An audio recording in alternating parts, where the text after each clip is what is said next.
Morning. Yeah.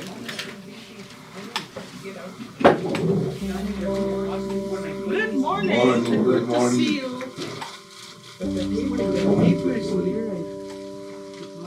Morning, Freddie. Morning. Alright. Morning, Georgie. Good morning, Uncle. How are you? Good. Save this one.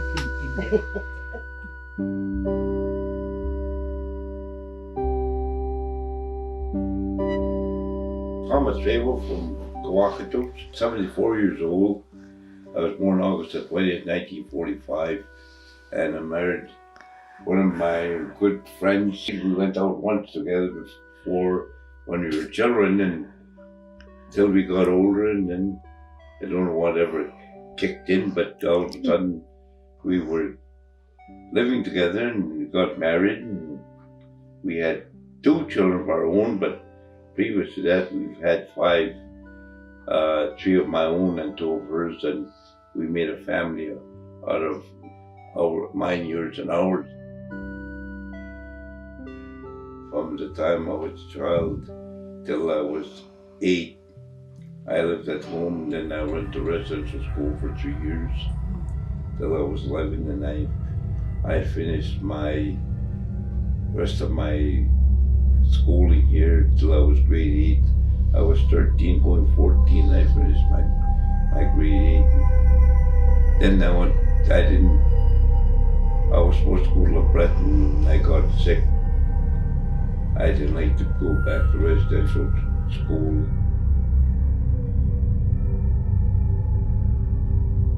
Started out at 7, never got out till he was 20. And my dad, and so was my father-in-law, I think, walked out at grade 5. A lot of it was child labor. I went to motor mechanics, and I didn't really make use that much out of it. But I came back in 1970 and started working for the band in 1970. Then I went work for Indian Affairs. Then I came back, and towards the end I farmed. I had cattle, horses, pigs, chickens, you name it. We had in the farm, and I also bus drove then till I retired. I got out of busting. I lost my school bus license because I lost the use of my left eye. I had a stroke, so I ran for council for one more term in 2004 till I got sick in 2009 when I ended up with kidney failure. And from 2009, it's been going to Regina every 3 days a week, Monday, Wednesday, and Friday. All time. Just look at that. Wow, faced that ugly mug for 50 years. You see how mean she gets with me? Calling this an ugly mug. My partner, Verna, she was a digger before I married her. And it's been a good life for us, I guess. It'll be, 49 years we've been together. I guess I'm lucky to have the partner I do, what she makes me eat, my diet, and I never drink pop. I drink nothing but tea if I do drink anything. I guess that's what keeps me alive. But I can't diet. I still got till January 24th. I got our 50th anniversary.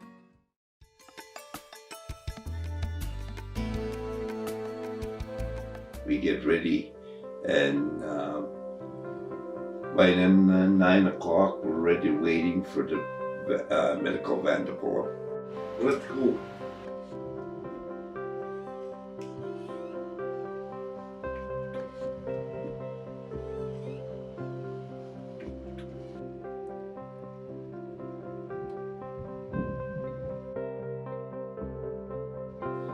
about 9:30 we usually take off. We get to Regina by 11, and I go downstairs for a little lunch that we have at the cafeteria. Come back up. I'm ready to get on the machine. You walk in, you weigh yourself, and you sit on your chair, and they go to work on you. I got a piece here that, or they hook me up from. Mondays is a slow Monday because they clean out, like you got a patch over, and they cleaned all that stuff out, and then they dry it up and put a patch on, hook you up. So usually Monday's slower than any other day. Wednesday, when you get in there, once you get on your chair and you weigh yourself, you know how many kilos you're going to take off. When you're finished, you got a cuff for your blood pressure. Every half hour it comes on, and draw out your treatment, and you sit there for 3.5 hours, and they clean your blood out, and you see your blood running out. And they say it's not more than 1.5 cups that they take out at a time, eh? And the other one comes back and goes back into your body, eh? And I find if you take too much out, you get weak, you start taking cramps. Sometimes you can go for a crash and you pass out, you don't know a damn thing, you don't remember what happened. All of a sudden you find yourself, you're either laying down or they got oxygen in you, and they try to revive you. And I had a couple, but it's been a while since I had a crash. My blood, I was down to, my blood count was down to 64. Two doctors had my problem, and he gave me a blood transfusion. Iron wasn't working, and they thought I was losing blood someplace, and I got it going on 2018. You know, after a while you learn that you learn not to take too much out of you. And you learn the game of what's going on. And see, this is some of the drugs that I take in a day. This one row is all one day, so it's not really as simple as it looks like. Keeps you alive, eh? Keeps you above ground, doesn't keep you underground.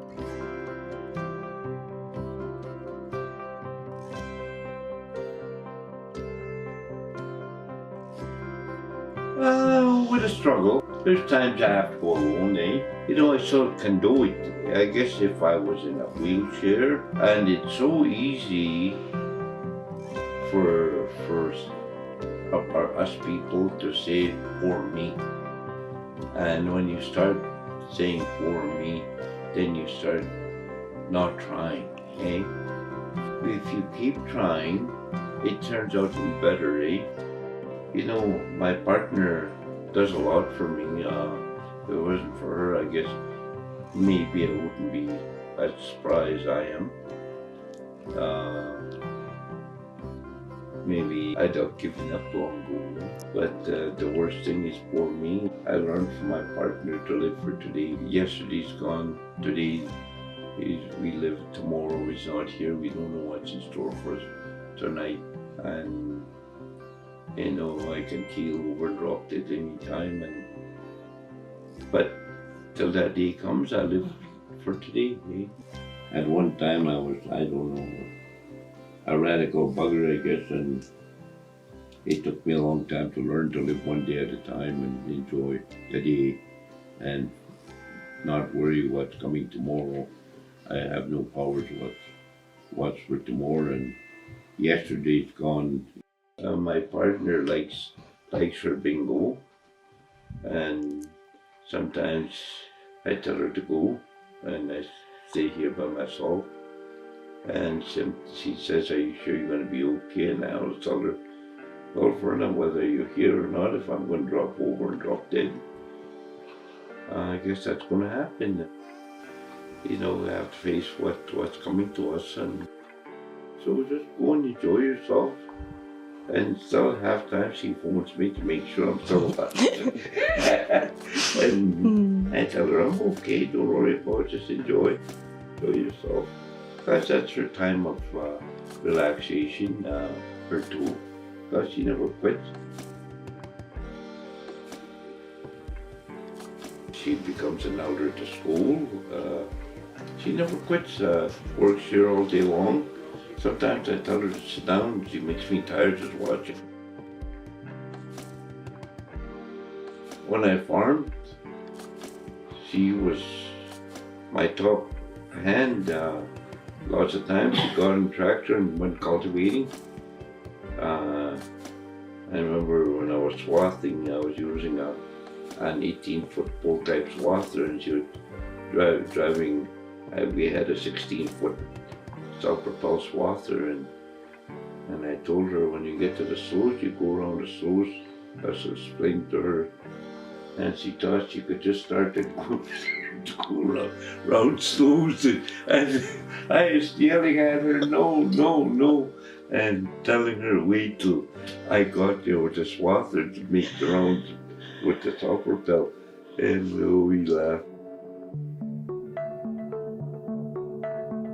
This was once around the yard, it was all field.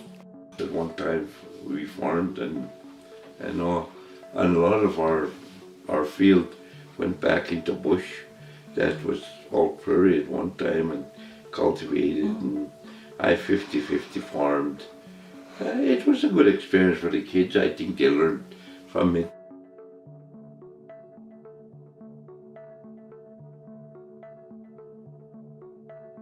My oldest son, he's a trucker.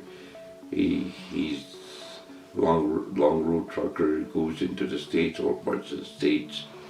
And my other boy, who was an Army veteran, one of his biggest problems is alcohol, but I guess it was created by being in the Army. For 22 years, I think he went to Afghanistan 4 times, Bosnia once for peacekeeping services, and he went to Afghan war 3 times, and to guard doctors and training the Afghan people there, doctors and nurses, and he had to guard them. So it was quite an experience. And our other guy, our youngest guy, he likes what he does, and he works for Saki Industries, and that's driving machines between power lines, knocking down the trees and chipping them. That's what he does. And he goes all parts of Saskatchewan working. He also wrote his test on environmental, and he's the environmental officer. And then our youngest daughter, between I and her, she's got her master's degree in education, and she's gonna go for her doctor's degree, she's hoping. And she wants to write a book, and she wants to use me, the history of the Native people, what we've come and experienced as Native people, right from the time treaties were signed. I want to know the things I've seen and heard. We want to write a book on that for her doctor's degree. What I really want to share is what I've learned from elderly people.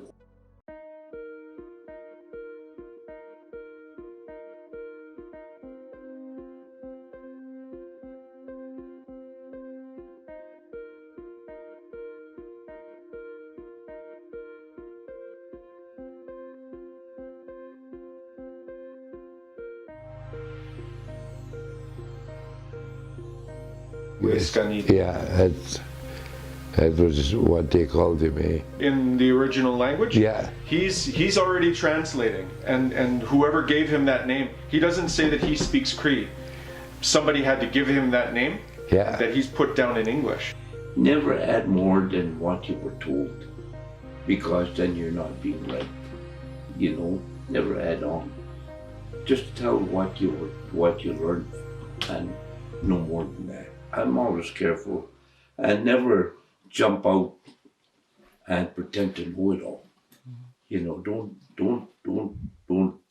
And that's where people, when like this, start adding on. I know this, I know that, eh? Like, we went to that out gathering over to a guy that's supposed to have been making rain dances or something. And to me, a rain dance is a sacred ceremony that we had years ago. It's not done as much as it used to be. Sometimes there'd be 3, 4 rain dances a year here. People made. And you know, stuff like that were given to people. They were given from the higher powers to be able to do these things. So they were very sacred, and they didn't talk about stuff like that. You know, even to be told where that rain dance was going to be held. On the Thursday night, they'd sing all night up there, and people used to walk out at night and they'd hear them singing, and they'd say, "Oh, that's where the rain that's going to be." And they'd go over there with their tents and teep and horses and go at camp, and they'd start Friday and end up Sunday. And this guy gets up and talks about rain dance, and it really surprised me that, you know, we shouldn't be talking about stuff like that publicly.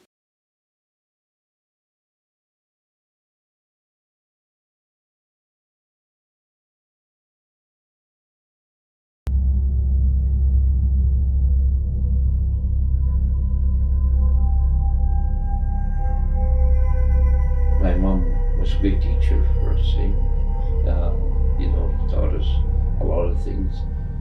Well, I guess my dad too, but my mom was more our teacher because we were always with my mom. My mom talked about, one time I heard on the radio how our people came from the other world through the Bering Strait into Alaska and into now. On the radio, and I said, "Oh, these white guys are all telling lies about us Indian people." And my mom never went to school, and she spoke very little English. And she said, "You hold on right there. Sit down here, I'm going to talk to you." Sat me down, and she told me, "You know, a Mateo is a person that studies from the time they're young adults, right till they die. They practice native medicine and study about it. And they fast for a whole week, and trees are put like this. It's called Bitogamic.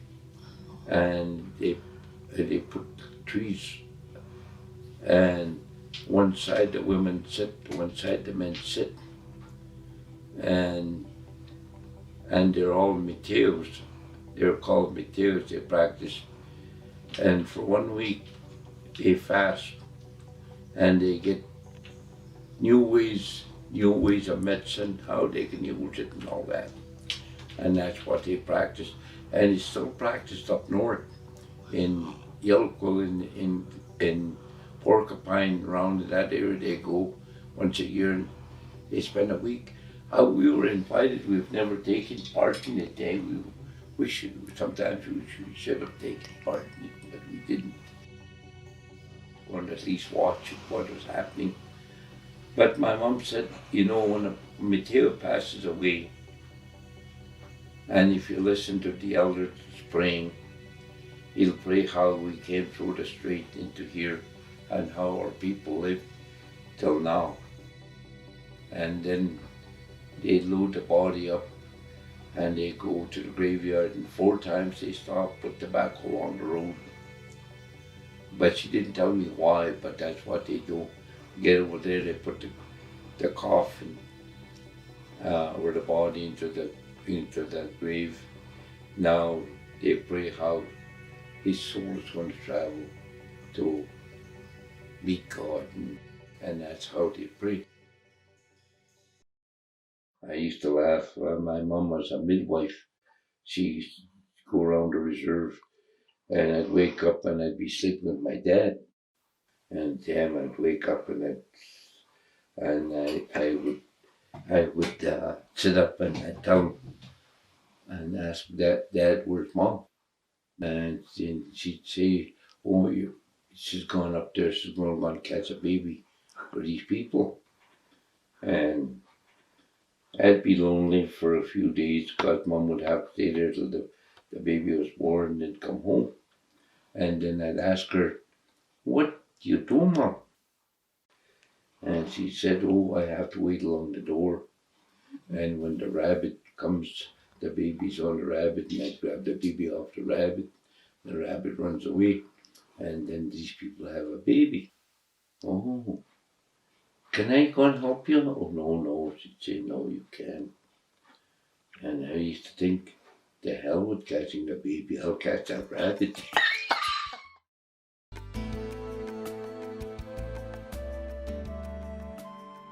I remember another time my mom came home. My aunt Rosie Dustyhorn was her name, lost a baby, and Mom and went to Dad was out. I forget where he was working, and he didn't get home. But Mom went to the funeral, and when she got home, I asked her, what did they do at the funeral? And she told me, oh, they dig a hole in the ground and they put the baby in there and they cover him up. And I asked Mom, well, is that baby scared in there? And she said, my baby, because I was the baby in the family, she said, my baby, when a person dies, that's just their body, their soul leaves them. They have no feelings, they're dead, she said, and they put their body away, and their soul goes back. And as a baby, she said, they never did nothing wrong, so their soul goes right to heaven, right away, to God, she told me. And so, there's nothing to be scared of. And she said, you'll never see anything that's going to kill you, so don't be scared. Day or night, don't be scared, because you'll never see what's going to kill you.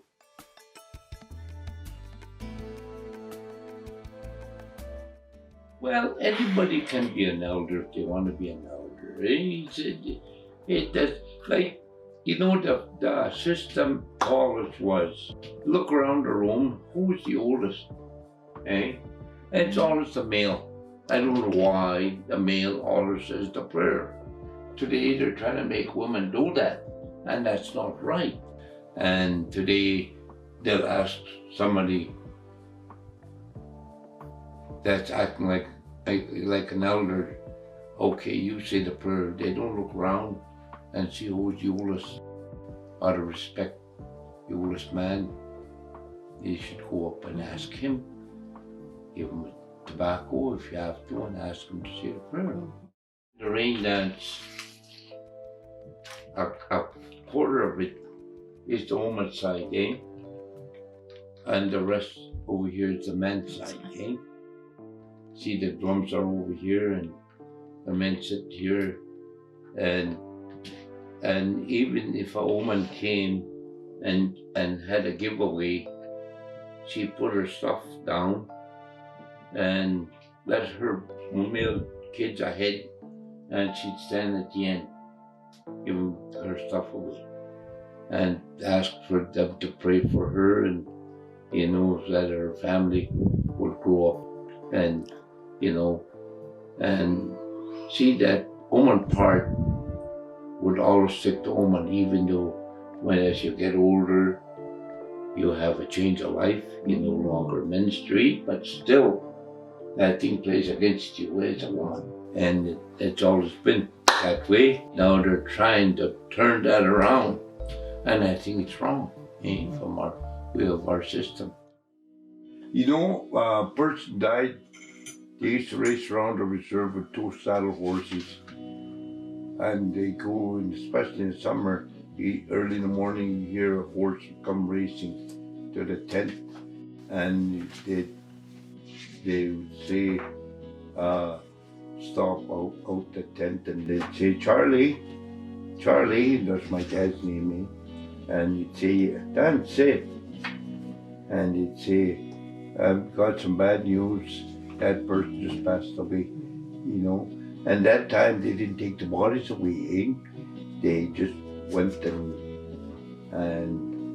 they put them in a corner and put a blanket over them, and then they made the coffin, you know, out of boards. And Ed Warren sometimes used to go and make a coffin and they put the body in the coffin, and all the people go in, and they'd go each in turn, go and kiss them, and then cover them back, hold it like that. And I guess that's what happened, but at that time we didn't take part in it, but at least that's what my parents told me they were doing, eh?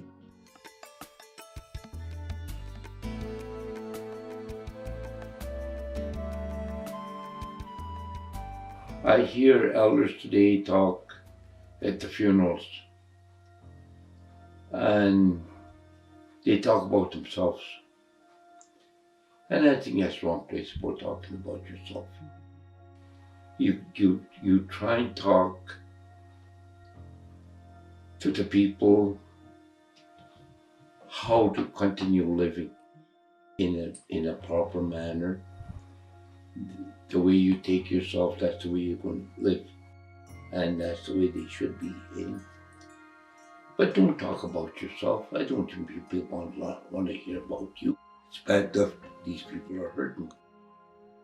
The words now, I hear some people jumping up and giving people shit in there, you know, in an angry voice.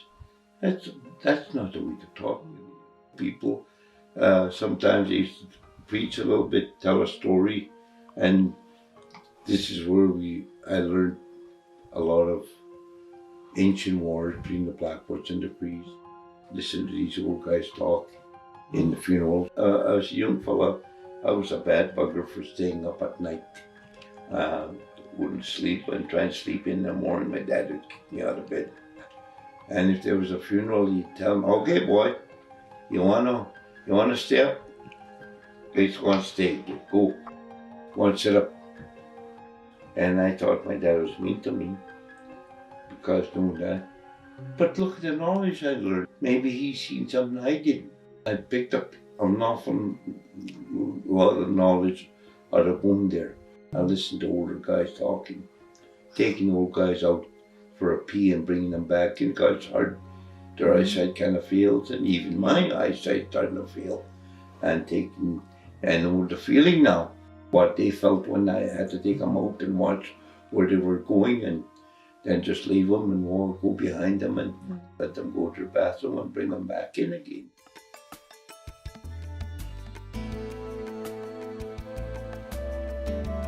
I don't think so. I even as our elders' age is 60, here. 60 is our elderly age. Some people, it takes them a long time to step out to be able to do that. Speak in funerals, because some of them are scared to make a mistake and that they have to pay for that with their families and their children. You know, that when the game plays that part again. So some people don't like to step out and talk. And like her dad was, 85 when he passed away. And he never really spoke in the funeral. And he always said he wasn't ready to be an elder. Even though he was my father-in-law, and yet we did a lot of hunting together, and I learned a great deal from him. As a father-in-law, I became more like a son to him than the son-in-law.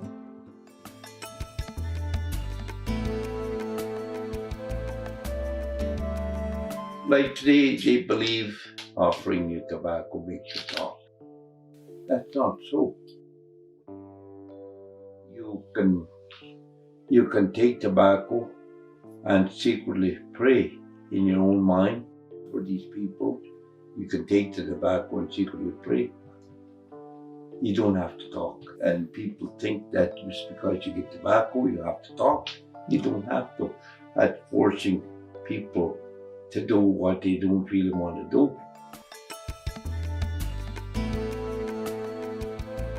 What a week is like visiting them for the last time, because after this he'll not bother you, the person that's dead will not bother you. You don't have to nothing for them except make feast for them and their fires, and that's all, eh? And the ties are gone.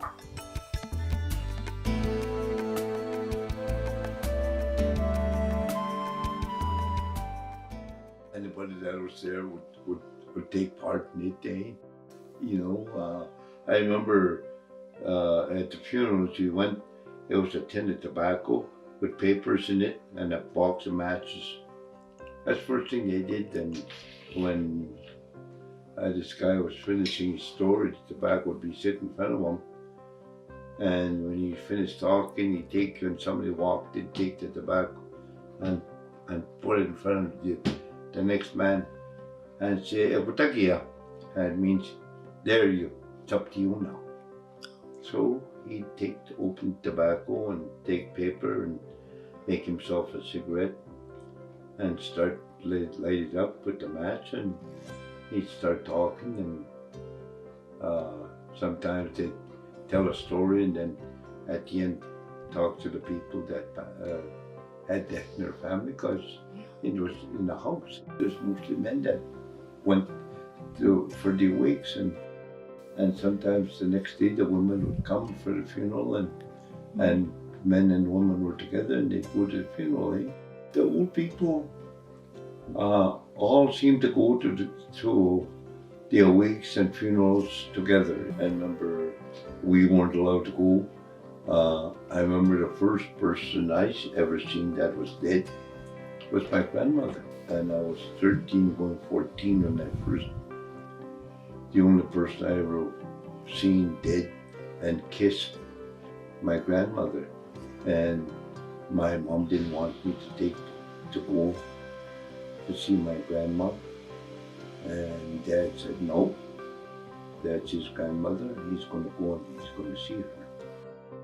And why Dad? And Dad wasn't a person that really interfered in what Mom had to say, and it was always what Mom had to say. It was never really what Dad had to say. But at this time, when I was 13, he said no, he's going to go and see his grandmother for the last time. So I was able to go to the house where my grandmother's body was, and laying in a coffin. I went up and looked at her and held her hands, and I kissed her on the forehead, and for a few days I felt the coldness in my lips of her body, and it was quite amazing how it was.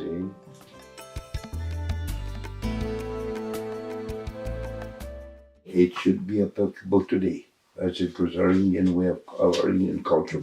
As a kid, you're crazy, and you do crazy things, and if you go there, you get worse instead of better.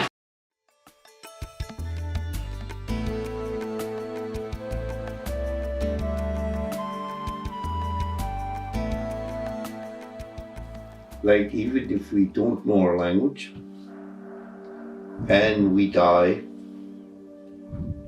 they say, "Simantuhi." That means when you're dead, you just become just about like God.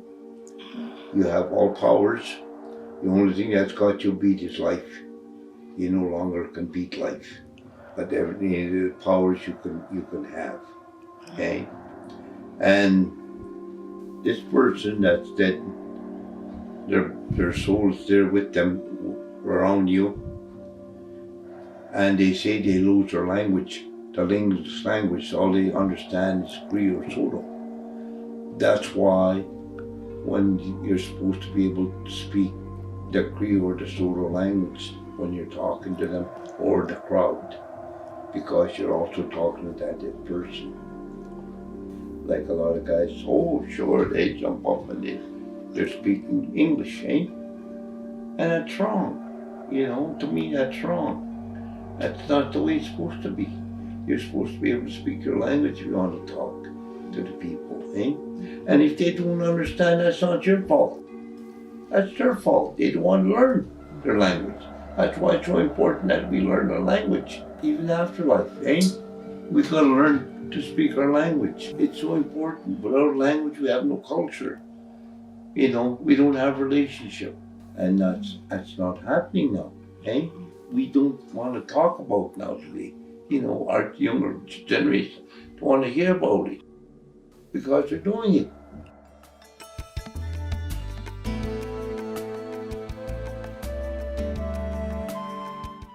You know, I always refer to one of our elders, Ed Poorman, in a funeral.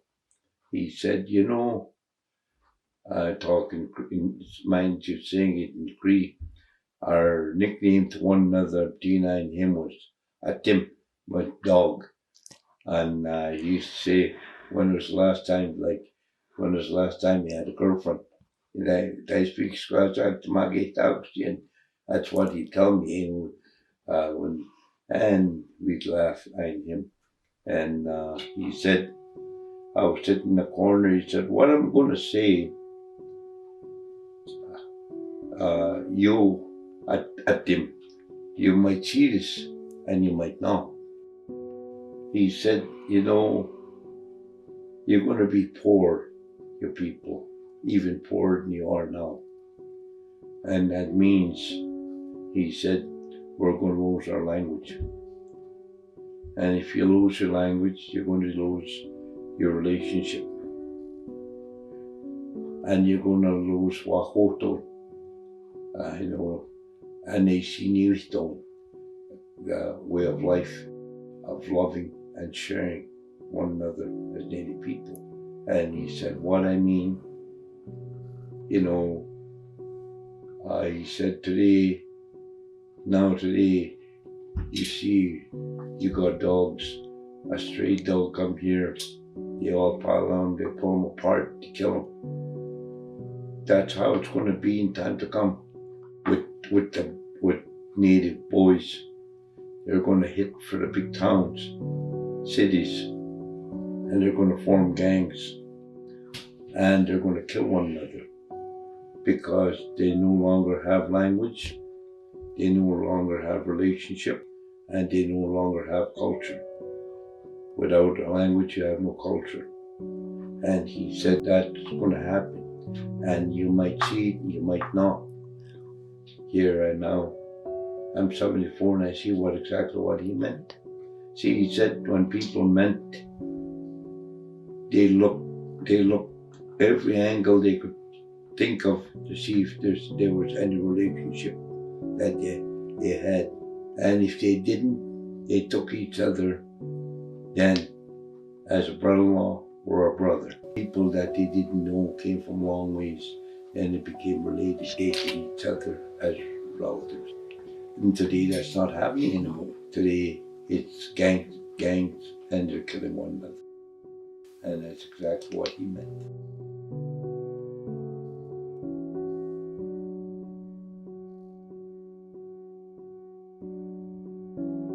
You know, visiting older people, telling me stories about the reserve and stuff like that. It was interesting, you know, if you liked history about the reserve, like even how our people moved out of Cypress Hills. See, at one time there was a large area in the Cypress Hills area where the Assiniboines, the Crees, spent their time. And this is where we came out of. When they left, the Blackfoots raided the women and they killed a lot of women. And I guess at night they used to hear the women screaming and crying in the bush, spirits, and that's when they kind of fall apart.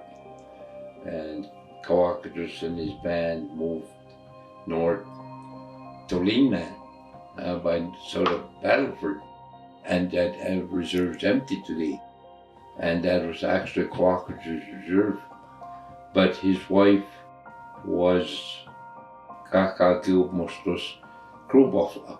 It should have been Raven Buffalo, really, from Daystar. Raven Buffalo's sister was Coacatus' wife. And Daystar moved up here and Coacatus over there. So I always think that's why Coacatus moved closer to here, so his wife would have access to her family, the Crow Buffaloes of Daystar.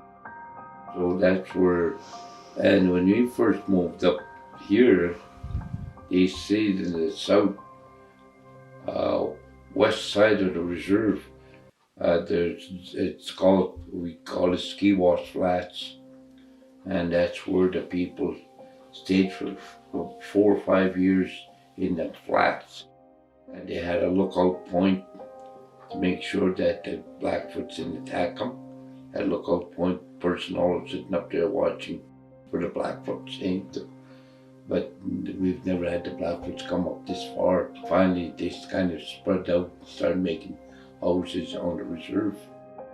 In 1918, Graham was like a lord he was the Northwest Commissioner from Manitoba all the way to Vancouver and to British Columbia and the north.